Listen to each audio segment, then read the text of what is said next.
right. There is no shortage of headlines this week that we are going to Always. be discussing and looking at it through an astrological lens. I'm Dallisa Hawking, a fifth generation psychic medium. This is my co-host, Scott Tajirian. He is an astrologer and a podcaster of The Weekly Transit.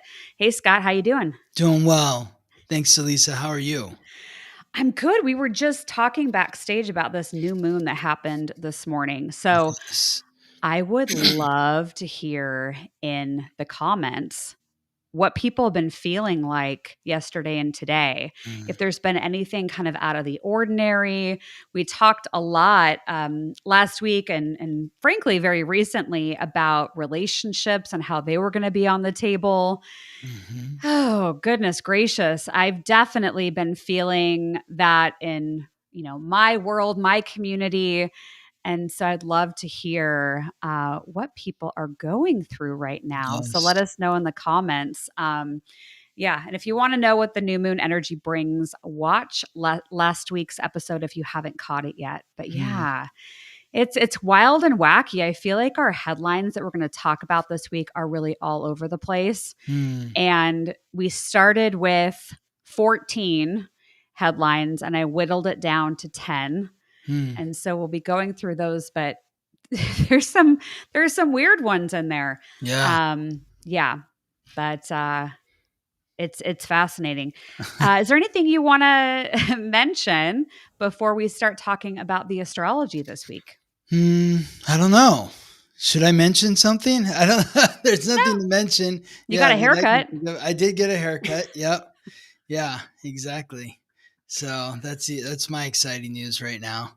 But yeah, it's a lot. But I kind of concur with like the new moon energy. Just a lot of people going through relationship stuff, and there's just a lot of shifting happening this week too, with the sun moving into Scorpio, Neptune retrograding back into Pisces, and this lingering square between Jupiter and Chiron. Yeah. Ooh-wee. Yeah. Yeah, I think we're all kind of feeling it, I don't know anybody right now that is off the hook. No. Maybe there might be some folks that have their blinders on and they're not paying attention and they're just keeping their head down and they don't really talk to anyone, or maybe they're doing okay right now. But yeah, just strangeness in the air, the shifting. Yeah. Peggy saying, Scott, you're never lost for words. Yes, it's I can shifting. always find something to talk about. So Yeah.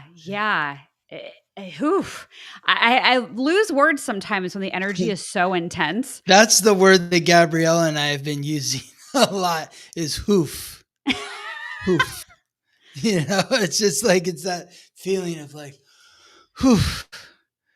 Yeah, I can't even describe it. Yeah, Like, it's just there's no words. Yes. Yeah. There's no words. But we're going to make it through. We're going to keep moving forward and doing the best we can. And this is why we get together every week, is to talk about everything that's going on.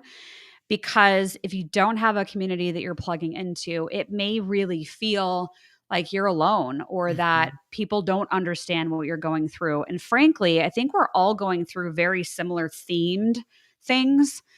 And it's just hitting us in different ways. And I think, like we've talked about before, Scott, it's like how it hits your own astrological code. How the new moon is showing up in your chart is probably going to give you a lot of ingredients and hints as to what's happening and why it's happening. But we're all feeling it. Nobody is exempt from the movement of the planets. Yeah, exactly. Yeah. Teresa's saying it feels like I'm in a funk. Sandra's saying it doesn't end. It doesn't, Sandra. Yeah. It never ends. So we're here. You're never, the healing continues. It's all, it just everything ebbs and flows, right? The tide goes in, the tide rolls out, the sun goes up, the sun goes down. Things feel great, things feel awful. It's just everything ebbs and flows. So you just have to roll with it as best you can. And understanding what's going on astrologically can help give you insight into maybe why you're feeling what you're feeling and how you can work with that energy to your benefit, as opposed to just kind of beating your head against the wall, which sometimes you feel like doing, or at least I do. I'll speak for myself. So yeah, my boyfriend said to me the other day, "Do you want me to get you like a punching bag, or like how about a pillow and just punch at it?" Mm-hmm. And so I was doing some air punches. But yeah, we kind of joked around about it. But yeah, you kind of have to figure out what's going to be your stress reliever. Yes. And hopefully it's something that's positive. Yes. Exactly. And doesn't hurt you or the situation even more. Mm-hmm. But yeah. That's the challenge. Yeah. Yes. No, I agree. Let's start with Sun and Scorpio. Mm-hmm. So here we are, Scorpio season. Yes. Did it start today? No, it's tomorrow. Tomorrow, the October 22nd. Okay. Yes. Tomorrow's kind of a big day because not only is the sun transiting into Scorpio tomorrow, but Neptune transits back into Pisces tomorrow. So they're both. You got two planets moving into new signs tomorrow. The moon is now transiting through Scorpio because the new moon, which happened at 5:26 a.m. Pacific time, was at 28 degrees Libra. So it's already, several degrees into Scorpio. But, we're already kind of in the Scorpio season because not only is the moon there, but Mars and Mercury are there. So Mars is the planet of action. Mercury is the planet of communication. And so there's already that depth. I feel like Scorpio fixed water. Like when I think of the three water signs, I think of Cancer is cardinal water. It's like you're at the beach and it's sunny and the dolphins are jumping out there and we're building sand castles, and then, oh no, the clouds roll in. It's like, oh, boo-hoo, it's cloudy, and you get kind of moody and then you go home. Pisces is being in the middle of the ocean where you can't see any land. And the ocean can be very calm, or it can be, waves that are as high as buildings.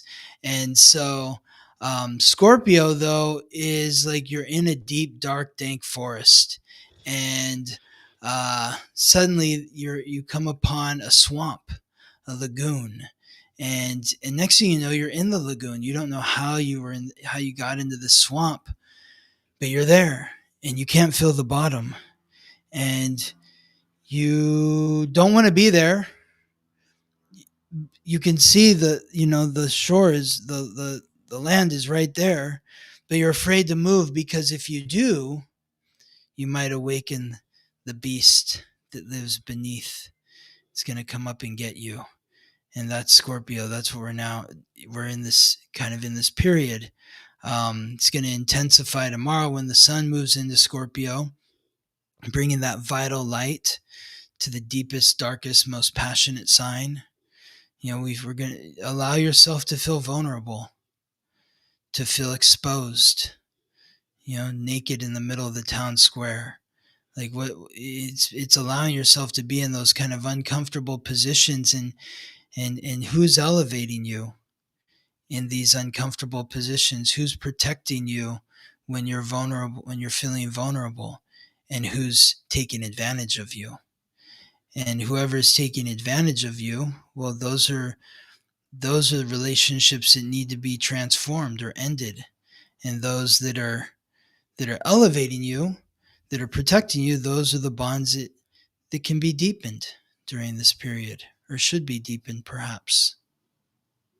I love that analogy. You painted the picture for us of being in that dark forest and being inside of that murky swamp, and that monster living in the swamp. So you're afraid to move, but you also know deep down inside of you that if you don't move, if you don't take action, that the monster's going to eat you. Mm-hmm. And so you're like, I'm going to do this. I'm going for it. And you cross over to the land and you make it to the other side. And you can reflect back on it. But like we've talked about before, Scorpio energy, there is no bottom to it. Mm-mm. And so we are headed into 30 days of Scorpio season, which is going to ask us to probably go into the deepest parts of our soul, the deepest parts of our relationships. Yes. And what that means. Yes. Yeah. Scorpio season is not a superficial season. Yes. It is like go deep or go home. Mm-hmm. Mm-hmm. This is, and it's also important to be really, it's meant to develop your psychic abilities. Like, who's behind it's like, who's behind me over here? It's like kind of like your spidey senses like start going off, and it's helping you learn discernment about who you should be vulnerable with. Let's remember, these signs teach us everything that we need to know. When you just look at the modality, the element, the fixed nature. So that's, it's immovable. The swamp really isn't moving. Whereas like Cancer, like the ocean is crashing. It's coming towards the sand, or, the Pisces metaphor is like the ocean in the middle of the ocean. It's constantly like, whoa, I don't feel stable here. But Scorpio, the swamp isn't going anywhere. The water's not even moving. It's very still, very stagnant. Then you think about the planetary rulers, Mars and Pluto. Mars is the god of war. Pluto's the god of death. So this is a very intense sign. It requires courage and it requires transformation. And then you think about the body parts that Scorpio rules, the genitals and the colon. When you have an orgasm, it's a transformation. Literally, like you have an orgasm, let's say you're a man with a woman, and it's like you're like Gabriella, pregnant with twins. Like that's a literal transformation. The colon is a transformation as well. It's like when you have a bowel movement, you're transforming. You're moving something out of your body. So, but these are parts of the body that you don't share with everybody. You're not walking down the street saying like, hey, here's my genitals and colon, probably not. Maybe some people do, but you want to be discerning about who you're sharing those parts of your body with, because they're vulnerable parts of your body. They're very vulnerable parts of your body. So who are you going to share that with? So this is why Scorpio is about secrets, sex, and the sharing of money or financial information. You don't walk down the street telling everybody your secrets. You don't walk down the street telling everybody how much money you make or how much money is in your bank account. You're discerning about who you share this information with, because when you share it, it makes you vulnerable. Mm-hmm. Yeah. So we're going to be standing in that swamp and asking ourselves, what am I going to do here as I find myself in this dark forest, standing here in the murky waters? Well, and you learn about who you can trust. Like, is there somebody at the shore, mm-hmm. and do they hand you a stick or a branch to pull you quickly to the shore so you can get away from the monster beneath the deep? Mm-hmm. Yeah. And can you trust yourself to jump to shore? So I think there's a lot of questions around trust. And are the people that we are telling our secrets to, do they treat them like sacred words, sacred containers for those secrets? Or are they telling whomever they want, or telling someone that they feel needs to know? So I think there could be some murkiness even around information and who is being discreet and who is not. Yeah. Yes. Woof. Exactly. Yeah. And it's interesting that Halloween is in Scorpio season. Right? Yeah. And, you think of the Mexican holiday, Dios de los Muertos, the Day of the Dead. So, it's about transformation. And it's that dark time of the season. It's the middle of fall. It's when the sun, the night overtakes the day. Yeah. I love when things line up so perfectly. I'm just having this epiphany that, so tomorrow, the 22nd, is when I'm doing my mysteries with a medium where I'm channeling Exactly. all these different celebrities and cold cases. And so I'm Yes. like, wait a second, I'm literally doing it the day that the sun goes into Scorpio. So I psychically planned that one out. It's amazing. See? Yeah. Exactly. Yes. Yeah. Oh, that'll be fun. And then next week, I have 2 performances in Western Washington. And the one that I do in the casino at Muckleshoot Casino Resort, at the end of the show, I sit there and I never know what spirit's going to say. And I Mm. go into channeling and I just verbally channel whatever the message is through me. Um, and so I think that energy would be really good for that too, because you said it helps Yes. us with our psychic awareness and abilities. And so we can all tap into that a bit more. Yes, the veil is thinning. It's Mm. tapping into your sixth sense. So like when you think of like Scorpio in relation to Taurus, a sign that's opposite Scorpio, Taurus is symbolized by the bull. There's no mistaking. Oh my God, there's a bull here, but a scorpion's really small. You might miss it. And so Taurus is ruled by Venus. Venus is the planet that rules the 5 physical senses: sight, sound, smell, taste, touch. Scorpio rules the 6th sense. Oh, okay. Yeah. Yes. Oh, I love that. We've had a couple of folks in the comments ask, what does it mean? And this could apply to anybody really, but they're Mm-hmm. asking, what does it mean if they have their sun in Scorpio? And so we can kind of think of your answer and apply that to that own season of when we're in that time of year when it's our sun sign and that Yes. season. But for those that have their sun or maybe even Mercury, Mars, Venus, or sensitive angles in their chart that are Scorpio, is there more intensity, more focus for them? Like, do all these themes just multiply a bit more for those individuals? Yes. So, for everyone, well, every single person, when the sun's in Scorpio or any sign, you're learning what it's like to be somebody who's born with the sun in that sign. And I think about that for every planet. Like with Mars and Mercury in Scorpio, we're all learning what it's like if we were born with Mars or Mercury in Scorpio. For some people, that's not going to be very comfortable on those days where these planets are squaring.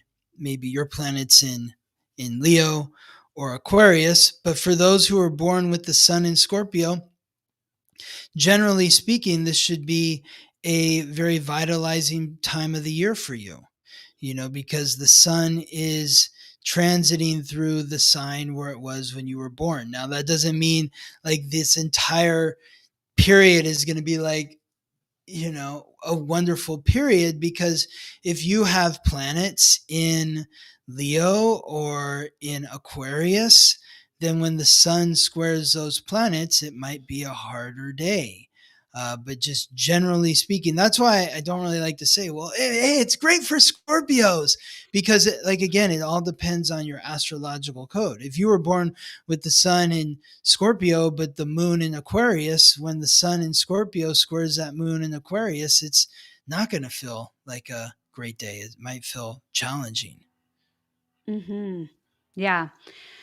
Oh, that's why we got to look up our own astrology chart. And Mm-hmm. we can all intuitively feel, I think, within ourselves when we feel that there's something big coming or we feel like we're on the brink of something. I think that's an excellent time to talk to an astrologer and look at what is happening inside of your own chart and take a look at what the transits are that are coming up that are going to affect you personally. Because you're right, it's hard to say, it's great for all Scorpios on Tuesdays, right? It's like you can't do that Yeah, because exactly. even if they have a Scorpio sun and it could be a good day for most Scorpios, they might have something else in their chart that's setting off this other thing that nobody's really talking about and applying it to their own life. So, Like one interesting example is like you, and I'm curious if anyone in the chat has this, but like when you think of people that I know that were born with like the sun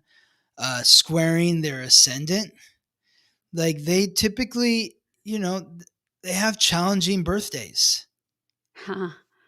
because on the day of their birthday, the sun is squaring their ascendant.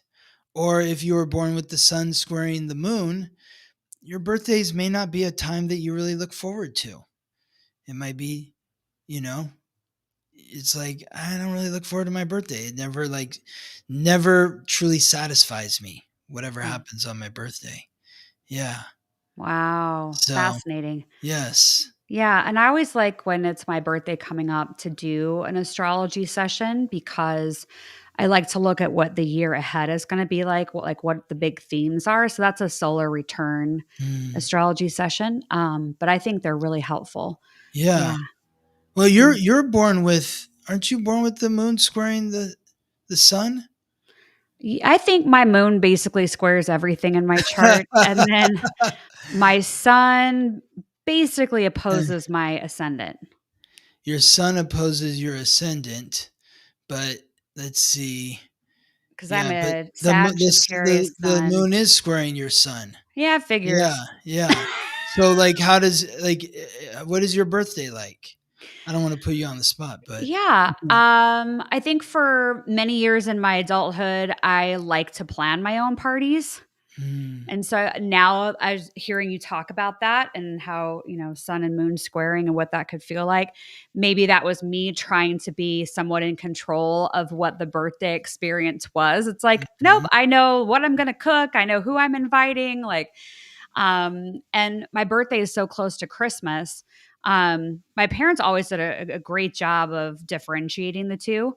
But I think, it can get a bit murky in there. Like if you're hosting your birthday party on a Saturday of Christmas season and folks are like, oh, I have a holiday party, or, exactly. oh, I can't come. And it's like, okay. So there was kind of always a little bit of a letdown every year because there were people that I wanted to be there to have some good food with and listen to some music. And inevitably, there were always people every year that would say, sorry, I got to go to my holiday Christmas party. It's like for work.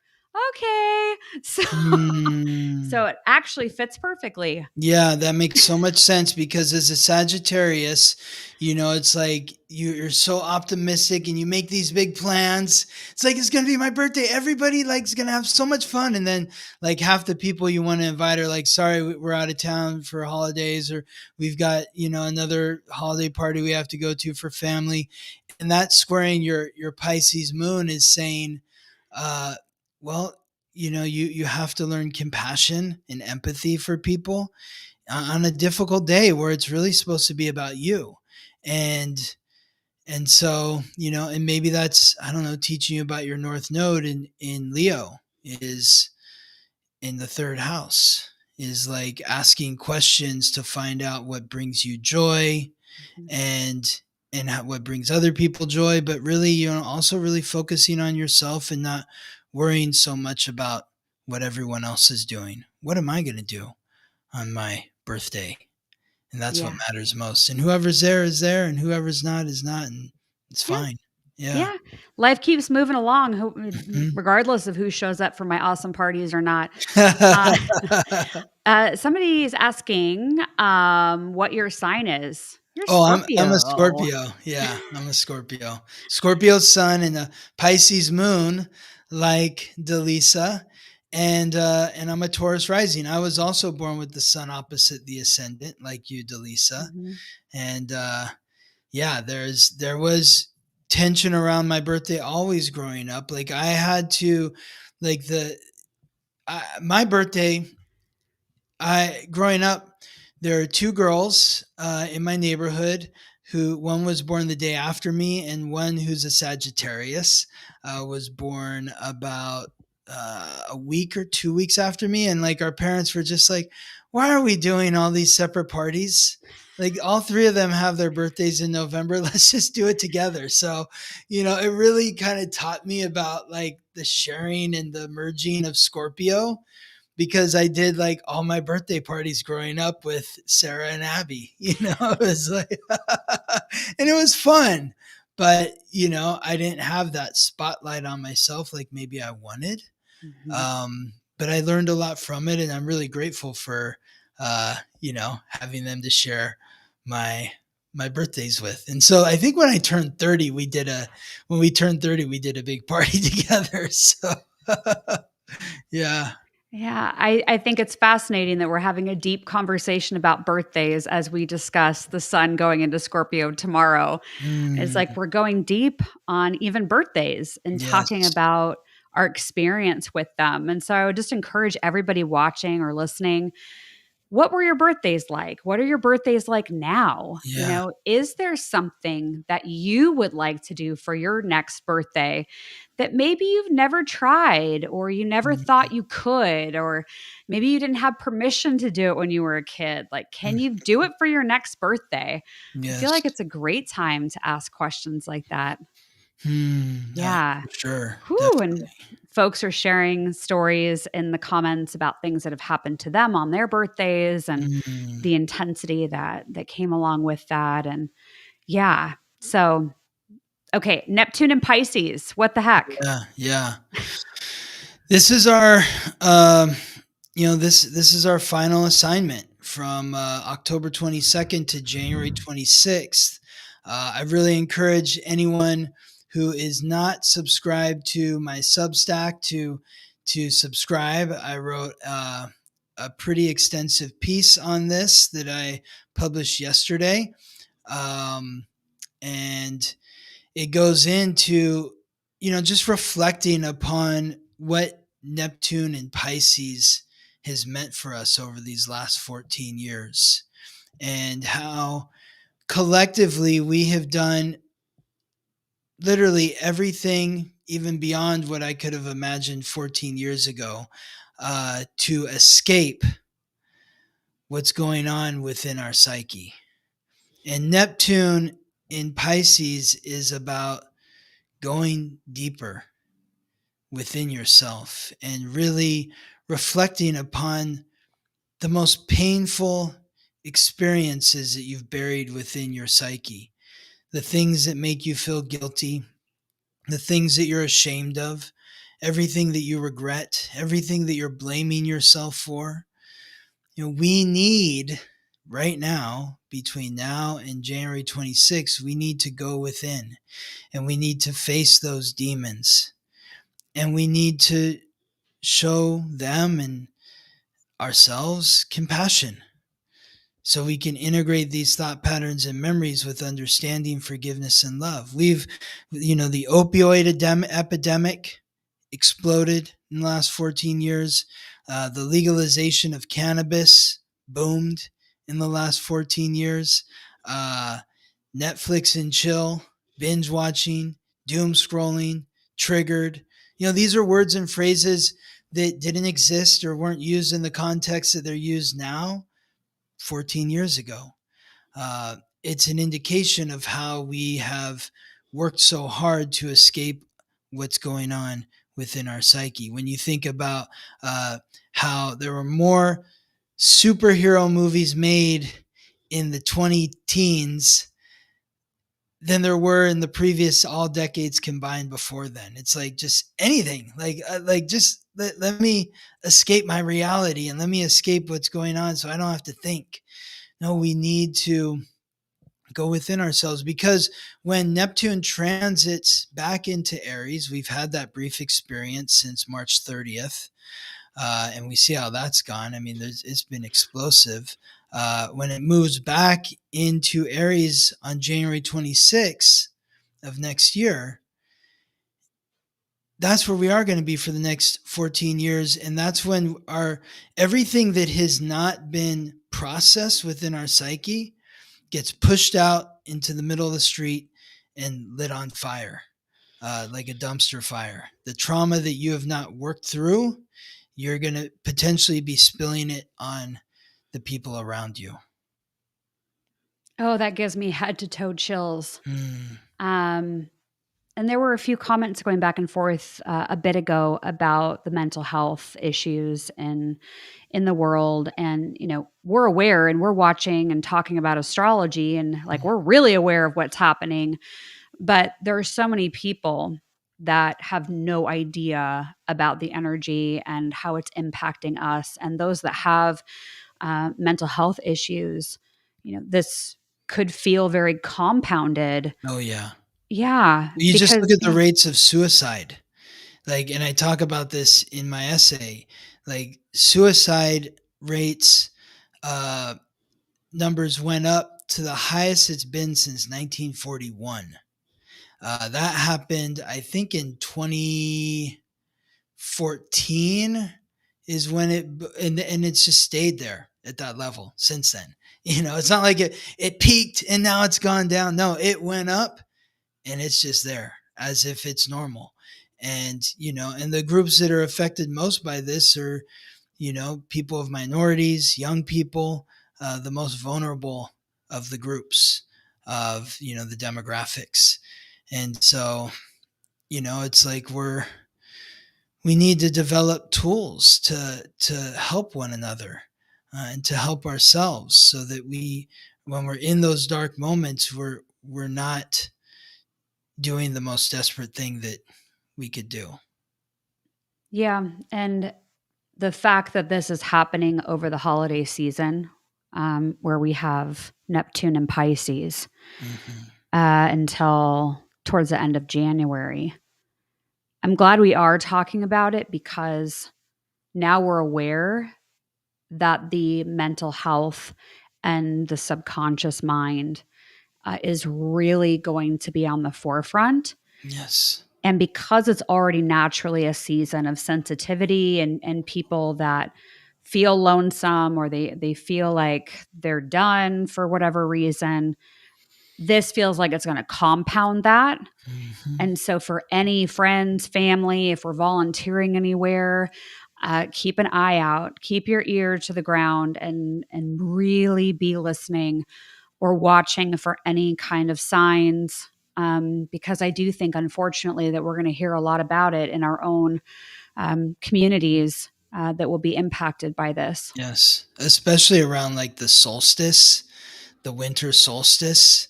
That's when the sun's going to reach 29 degrees Sagittarius right before then, and it's going to square Neptune at 29 degrees in Pisces.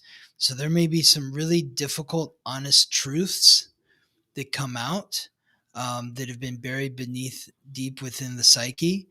That might be hard to deal with. And that leads us to like the next transit I wanted to talk about. I think we were going to mention is Jupiter in Cancer squaring Chiron in Aries, because that forms an exact square on Thursday of this week. And then it forms a second exact square on the winter solstice. Yeah. It goes along with something I channeled recently about how the holiday season would be very different this year. Part of the channeling was about how people wouldn't be traveling as much as they usually do. They wouldn't spend the money like they usually do. And we talked about that too with the astrology matching it.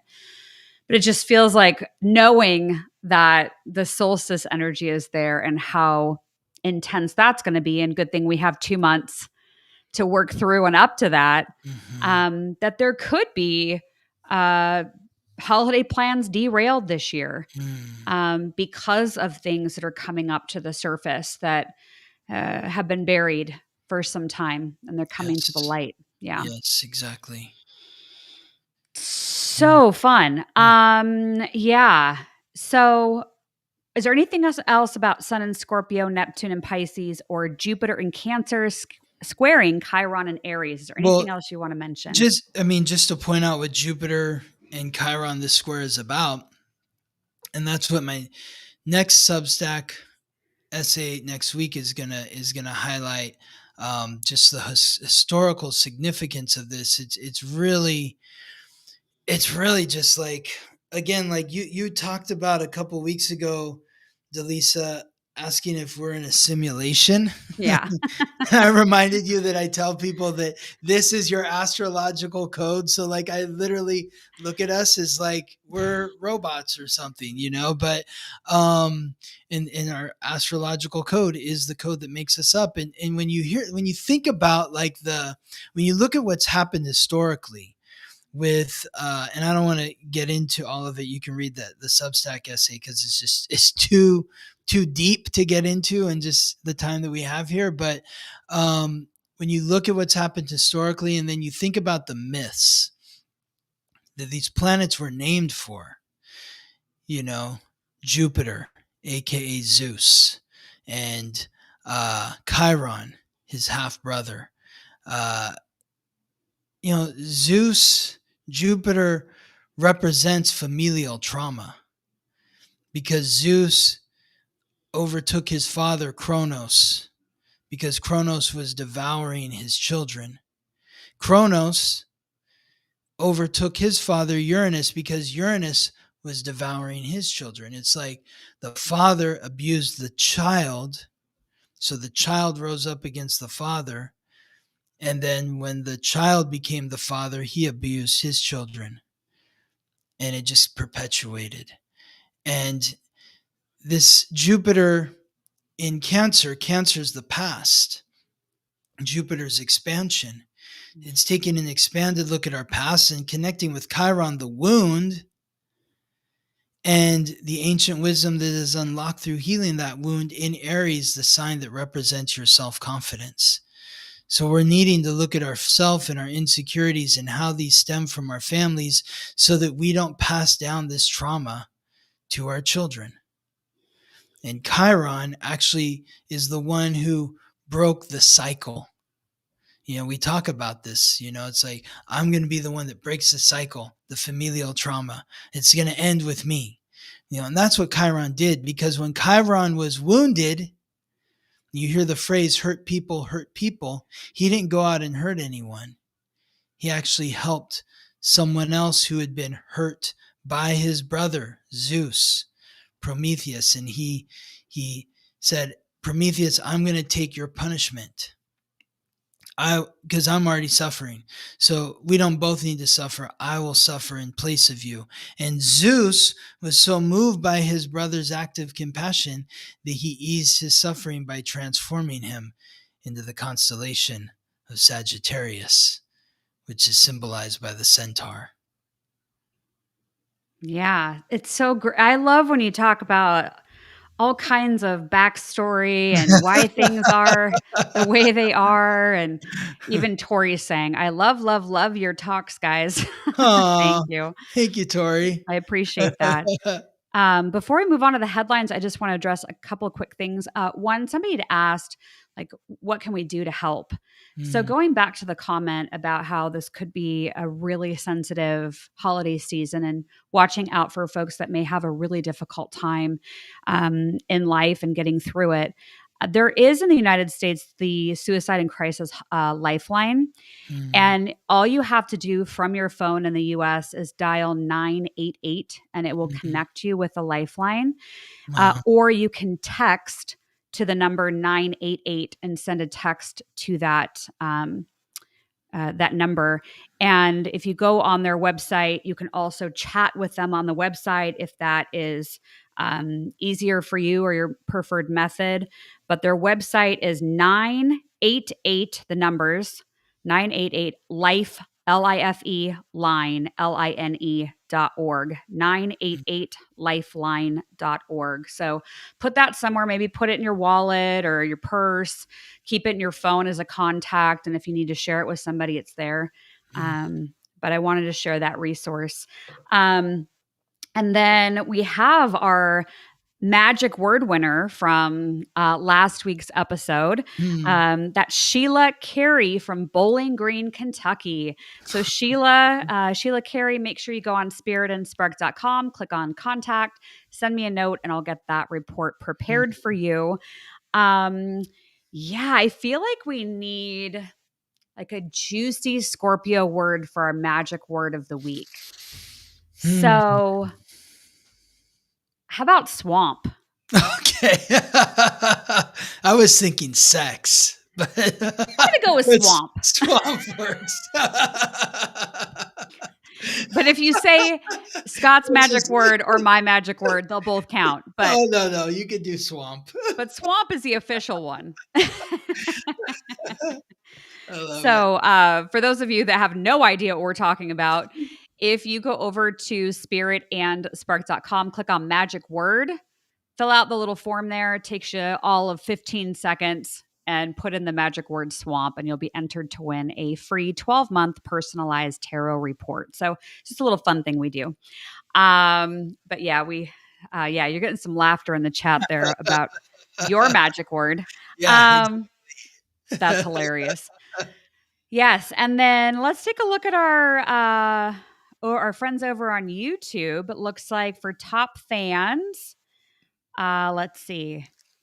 We have a tie. There's an 8-way tie for first place. So I love it. If you're watching us over on YouTube, thank you. And if you comment, you get points and it ranks you. So just a little fun thing we do on the side for our friends on YouTube. But we have a bunch of people over on Facebook too. So thank you for tuning in there as well. Okay, so let's dive into this week's headlines. We're going to Oh, and I just wanted to answer a quick question because Peggy asked a while back about go to the weekly to read it. You can go to my website, The Weekly Transit, and there's a link to Substack there. So it's a little icon that looks like, I think, like this. So, yeah. Right on. Yeah. Peggy's calling it Scott's Magic Swamp. Yeah. All right. Well, we like bringing laughter to everybody because we know what everybody's going through right now. So, okay, our first headline for this week we're going to look at through an astrological lens is this one from NBC News. It was covered widely yesterday. Secret Service discovers hunting stand with direct sight line to Trump's Air Force One exit in Florida. So the FBI is leading an investigation after the discovery near Palm Beach International Airport. So the early speculation on this is that they found this hunting stand and they think that it was put there with nefarious intentions. Wow. Okay. Yeah. That's interesting. Okay. Yeah. Yeah. Is there anything astrologically that would point to something hidden now becoming seen? Yes. I mean, think about the Scorpio energy, Scorpio's secrets. It's like the scorpion hiding in the corner, it's like, that's what this feels sneaky. It feels hidden. And so it just makes me think of Mercury and Mars in Scorpio. Like, so you said something hidden coming to light. Maybe it's Mercury, the planet of the mind, forming that conjunction as it did this last week. Like literally on Sunday is when the conjunction, Sunday, Monday is when it was exact and Mercury passed Mars. So I think of Mercury, the consciousness, and Mars, the war. It's like being aware of where the war or the threat is coming from, being able to see it. Yeah. That's what I would point to. Yeah. Seems like it lines up with this news story coming out and it coming to light. Yeah. We all got to keep, like you said, scorpions are little, they're small. Yes. And so we all have to keep eyes and ears open and not to scare anybody, but just like, hey, when we're moving through Scorpio season, we got to keep eyes and ears open for what the heck is going on around us. And if something feels off, you've got to trust your intuition on it. Yes. Yeah. Trust those psychic instincts. Yes. Okay. Then this was something also hidden that came to light. So there was a man who planned to shoot up Atlanta's airport, and he was arrested in the terminal following a tip that the police received. So, and that literally happened on the day that the convention was happening. Like, wow, what a trip. Yes. So police arrested a man at Atlanta's bustling airport on Monday after getting a tip from his family that he was planning to shoot up the place and found an assault rifle and ammunition in his truck outside. So yeah, things coming into light, hidden information, hidden secrets. The family literally taking what they knew that was a secret and turned it in. Yeah. And you think of family too. Okay. So like during this, like right around this time, the sun was squaring Jupiter in Cancer. Cancer is the family. It's your roots. The sun is vitality. It's uncomfortable. We have to do it. We don't want to, but we have to. And then this other square from Chiron, the wound. So there's some kind of family trauma happening here that, is coming to light. Yeah. So, yeah. Yeah. But good for them for turning him Yeah. in Wow. or turning the tip in. Mm-hmm. Um, and I'm sure my assumption would be that it would be a hard decision to make, if you have this information, but you also know that it's going to completely change the entire family and change your son's life. But you do it and you turn in that information. And it's kind of like what we were talking about with the birthdays earlier of like, what would you want to do? And what was your birthdays like? And what shaped your birthdays? I think this is one of those other kind of deep dive Scorpio season questions we could ask ourselves. And hopefully none of us are ever in this position. But if we had information about our child, would you go to authorities and turn them in? What would you do? Wow. But it's Can hopefully imagine. hopefully it's nothing we ever have to deal with, Yes. But intriguing how it fits with the astrology. Yes, Yeah. totally. Always. Whew, okay. Next up, we're going to talk about Britney Spears for a minute, and not from a perspective of wanting to be gossipy, but I thought it could be an interesting example. Scott's got a copy of Britney's astrology chart. So this came out on October 16th. This story has been making news headlines around the circuit a little bit. Kevin Federline is coming out, which is one of her ex-husbands, and he is publishing a book, and pretty salacious based on some of the early, snippets that are coming out from it. But you can see here the headline that he claimed that she was drinking and medicated while pregnant and did cocaine while she was breastfeeding. And she has denied something. I don't want to mix up her words, but what it summarized was that she didn't do hard drugs. Yeah, I think it said that she has, previously said that there it she's is. never had any interest Yeah. in hard drugs. Yeah. So, yeah. Yep. So, there would probably be something in their synastry chart between Kevin Federline and Britney Spears that's being activated with this book. But I was curious with her. I've looked at her energy a few times, frankly, because I've been concerned, not like I could do anything about it except send her good energy, good thoughts. But her energy, when I look at her online content, it reminds me of what you were talking about a little bit ago about Pisces and being like this endless ocean with like no walls, no boundaries. So her energy feels like it's very leaky and leaks out. Yeah.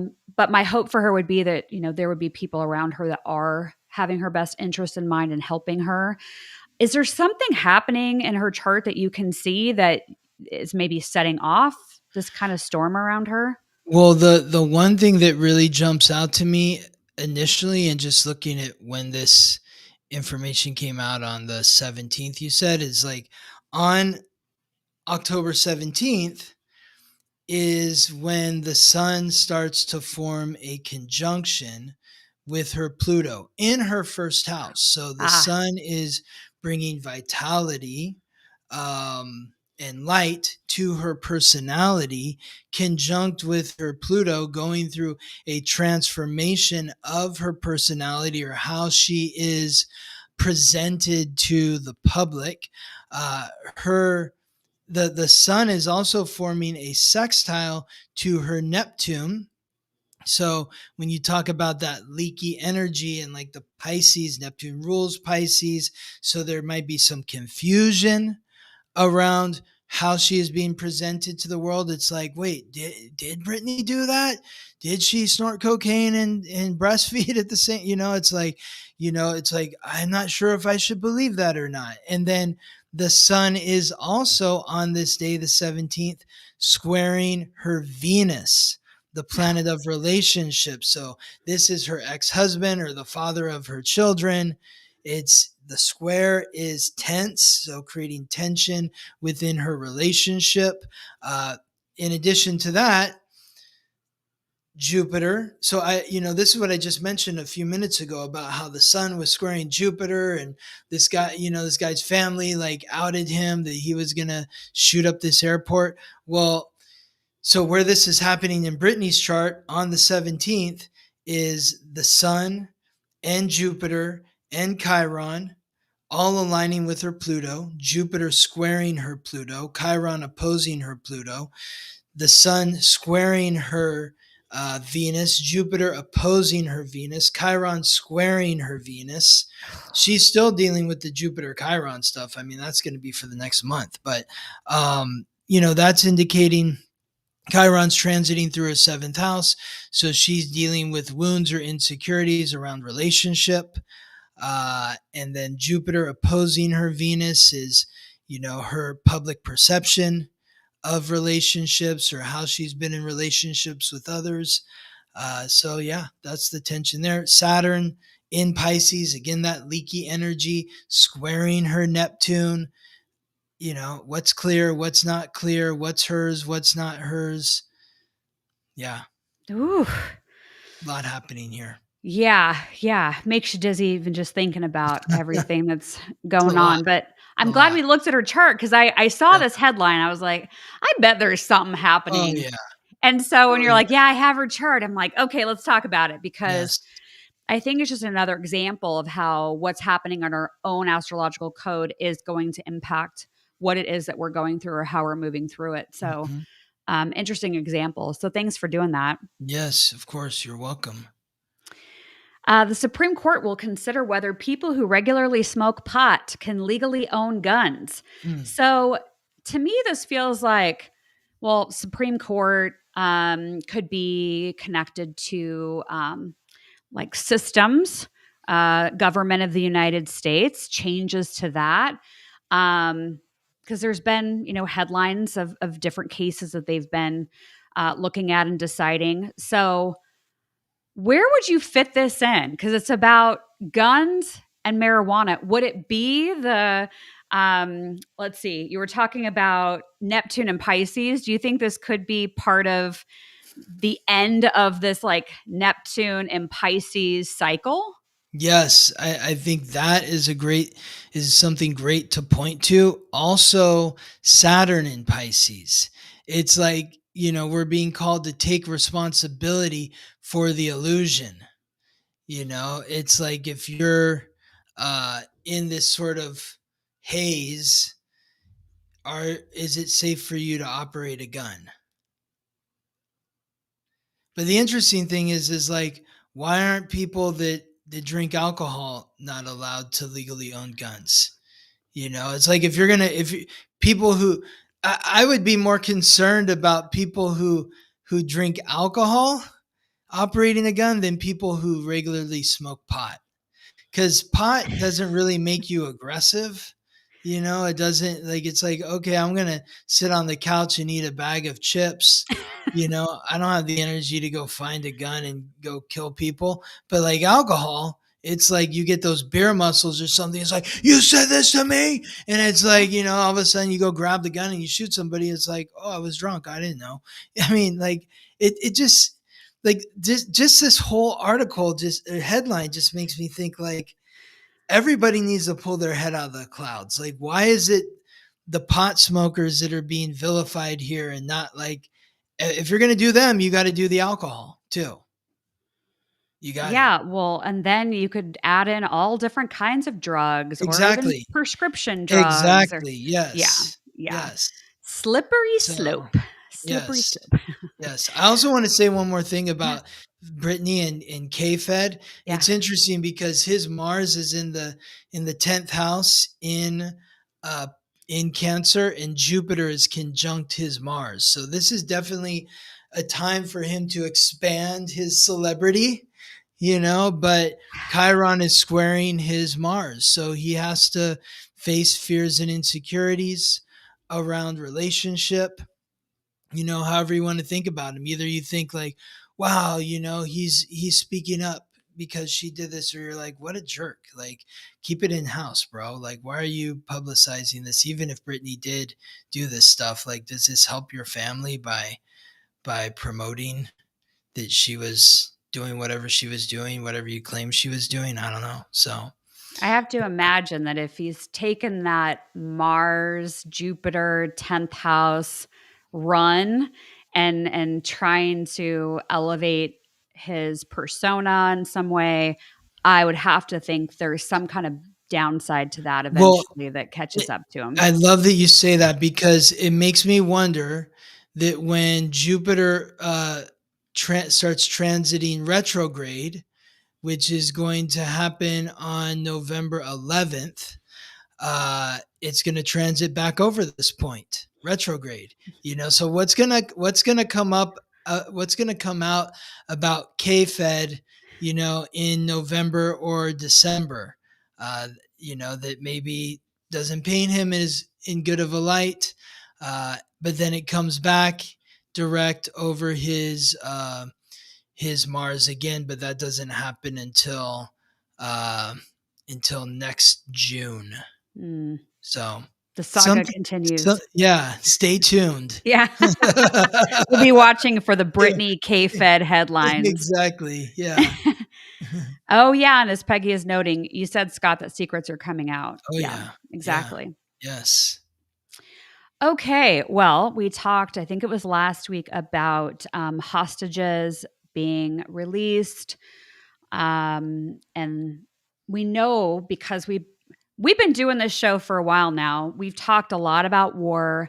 I have felt psychically through channelings that war is not ending anytime soon, and that there would be other things kicking up with the war story with Russia, Ukraine, even more countries getting involved. So I wasn't surprised when I saw this headline. It's still sad that it's happening. Oh, yeah. But the ceasefire deal apparently is not really sticking.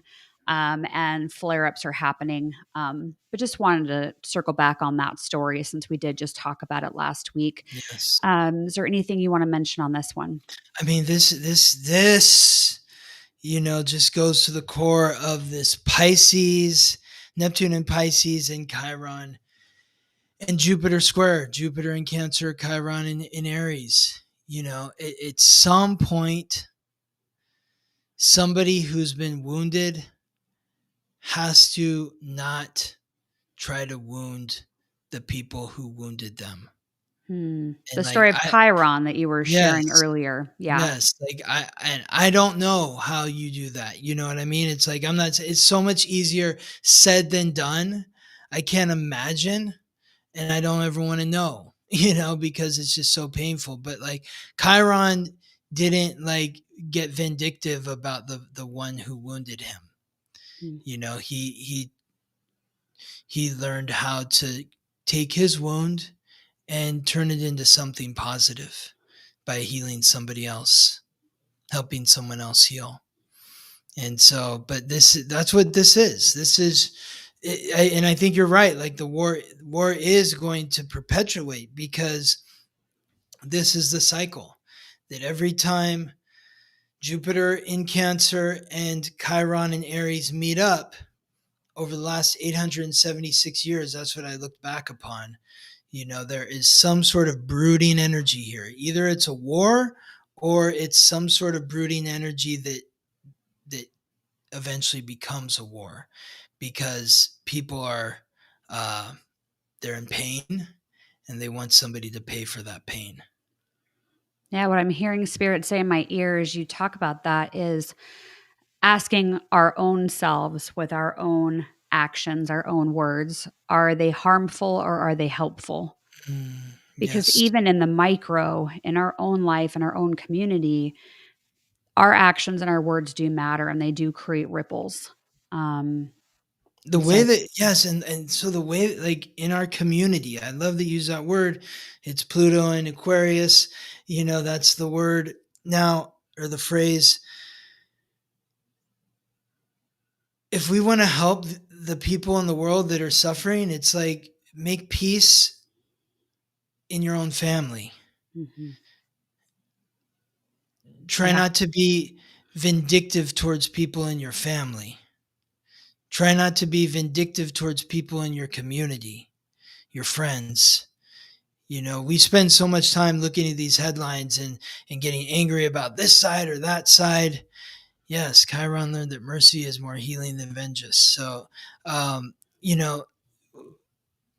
the news is just reflecting back to us in a very heightened way what we're experiencing in our own lives. Yeah. So focus less on that and focus more on like, where is the pain and suffering in your own family, in your own friendships, and how can you be compassionate and kind instead of vindictive? Yeah. Amen. Amen.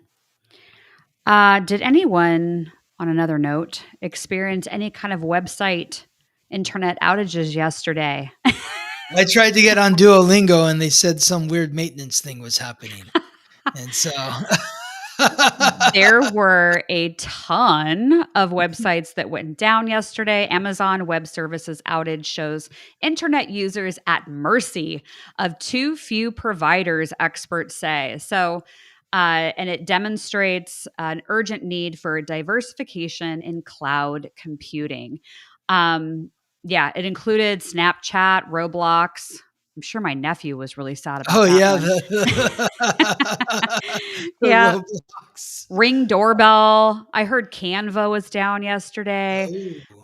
So yeah, a bunch of them. So what would be an internet outage? Well, before we get to that, like, I think I want to go back to a headline you had, I think it was like 2-3 weeks ago, about was it Jeff Bezos saying that we're going to need like flying servers or something like in on space? The moon or something, or Mars, I think he did this, by saying like, we need more servers and they need to be in space.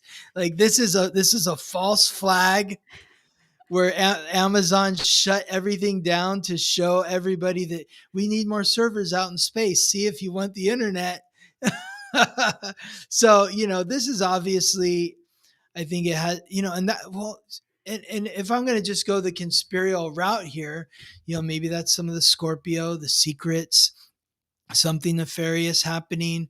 But of course, like we've talked about for several months, you've got this triple aspect happening with Neptune, confusion in Aries.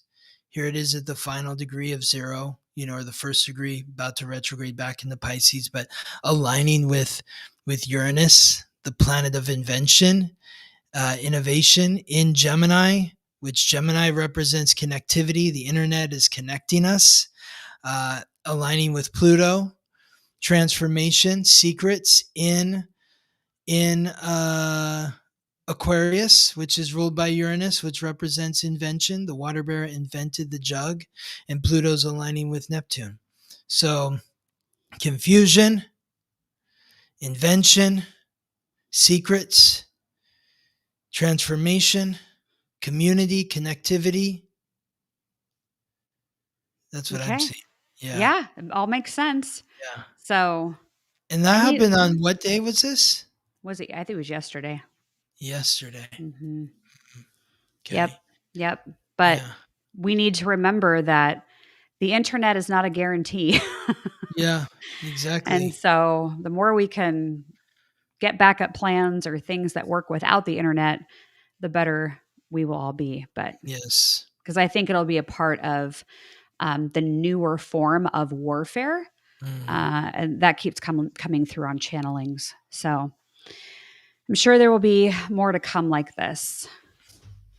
Okay. So we've got a few more headlines to get through, but we thought this one was really interesting. We were talking about it backstage.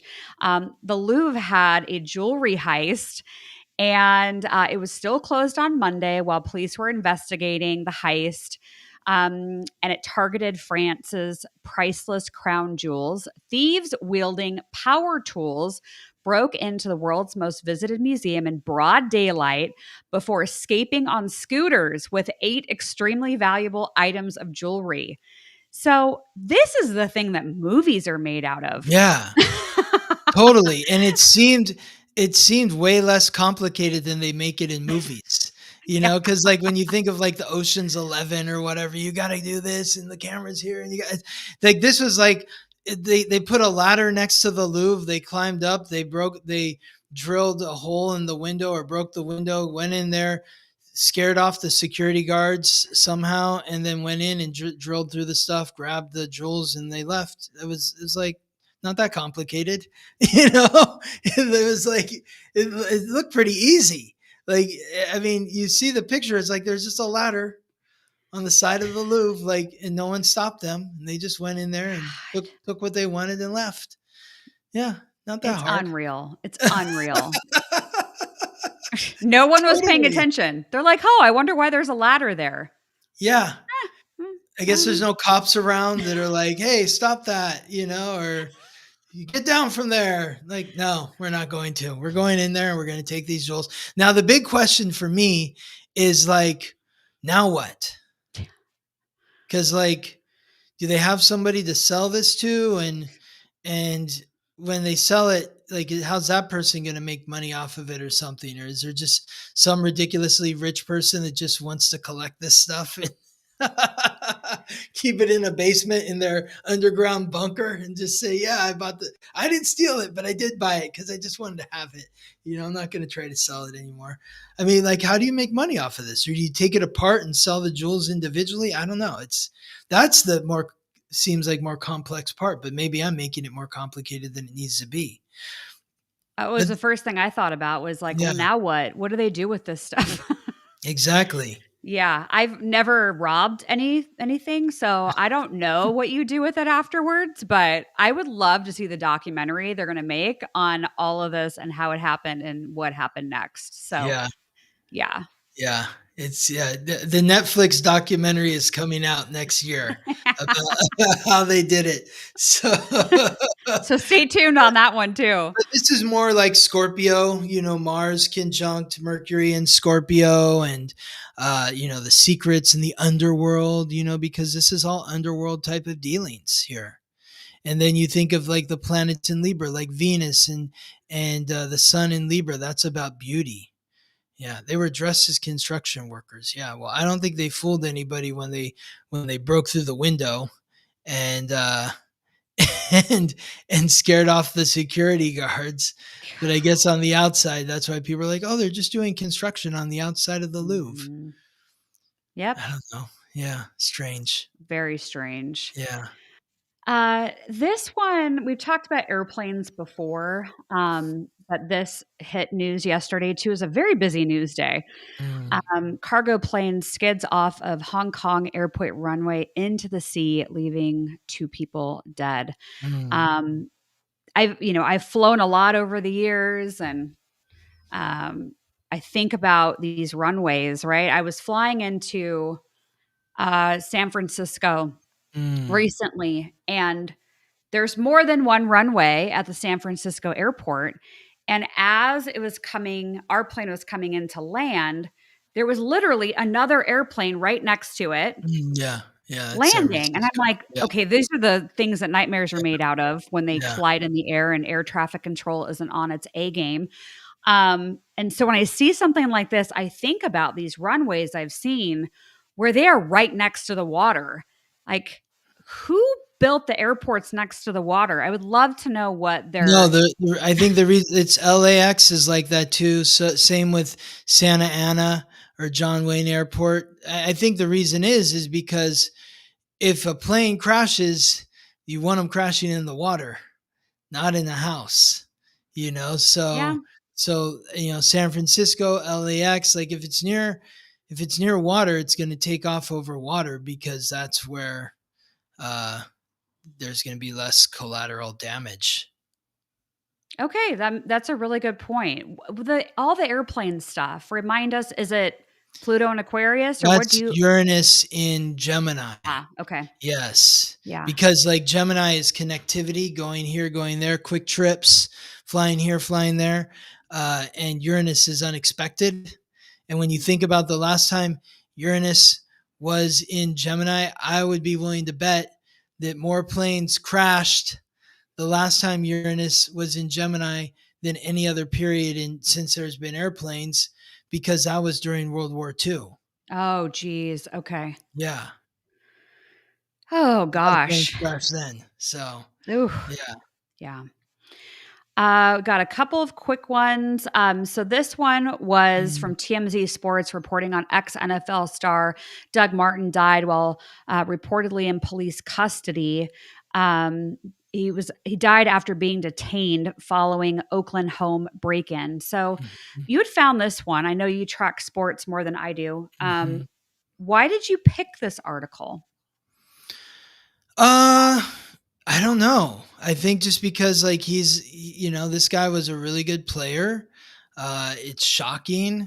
because, anytime you hear like an NFL player of this caliber, he was a first round draft pick. I think he was, an all-star, a pro bowler a couple years.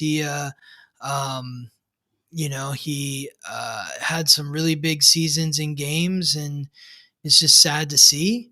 Um, there's something, I don't know. It's kind of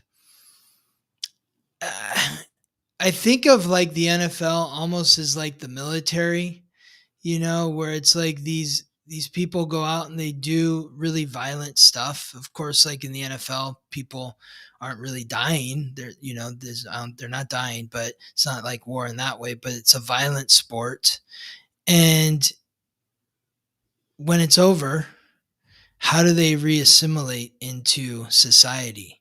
Mm. I went and looked on the Boise State message board because he played at Boise State, and somebody on there said that the team that he was on in college, 4 players died before the age of 40. Oh, God. And one of his teammates for the Tampa Bay Buccaneers, which is the team that he played for most of his career, said that he's the 5th teammate that he's lost like in the last year. So, Oh, what is wow. this guy who made millions of dollars like breaking into a house or something? So it's just really sad. And, of course, you don't know what's going on, like with police custody and that sort of stuff. But just astrologically speaking, I don't know what time he was born, but the sun was squaring his sun. It's one Hmm. of those things that you see often where, someone's born with the sun in Capricorn like he was, and he dies when the sun's in Libra. It's a tough period. He was born with 5 planets in Libra. So the sun was squaring his sun. The sun had been squaring several planets for several days throughout Libra season. Venus had just moved in to Libra and squared his Uranus, the planet of revolution, the unexpected, squared his Venus, the planet of relationships, and was squaring his Saturn, the planet of restriction. Hmm. Mercury and Mars had previously squared his Mercury in Aquarius, which, probably created some tension leading up to this point. Venus had just squared his Chiron in Cancer. So Wow. Chiron and Jupiter was opposing his sun, and Chiron was squaring his sun. Jupiter was squaring his Mars. So just a lot of tension here. Yeah. Yeah. Uh, yeah, Feels like the Britney Spears chart, not in the same way, exactly. but just No, like a lot going on. yes, exactly. Yeah. Because her and K-Fed both have planets in that 23 to 20, 22, 23, 24, 25, 26 range.